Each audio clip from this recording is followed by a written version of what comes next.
जिंदगी में ये कभी नहीं समझना चाहिए कि मुझ पर सोहबत बद असर नहीं करती। मैं जिस आलिम की तकरीर सुन लूँ मुझ पर असरअंदाज नहीं होती। मैं जिस मजलिस में जाके बैठ जाऊँ मुझ पे उनकी सोहबत असरअंदाज नहीं होती।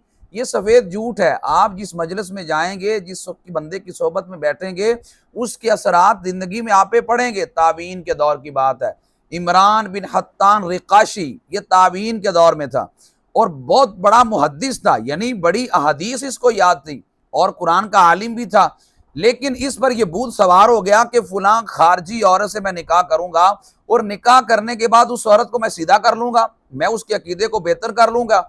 इसने जब उस खातून से निकाह किया तो इसके अपने ईमान पे भी हमला हो गया और ये खुद भी उसके अकीदे में चला गया। तो देखो, हदीस भी याद थी, कुरान का इल्म भी था, लेकिन औरत ऐसी हमला आवर हुई कि उसको अपनी तरफ माइल कर लिया। इसलिए इंसान को कभी बदअकीदा बंदे की सोबत में नहीं बैठना चाहिए। मौलाना रूम बोले, दूरुशु वज इख्तिलात यार बद, यार बद बदतर बवद अजमार बद। मौलाना रूम फरमाने लगे, बुरे दोस्त की सोबत से दूर रहो, जो बदअकीदा है उसकी सोबत से दूर रहो।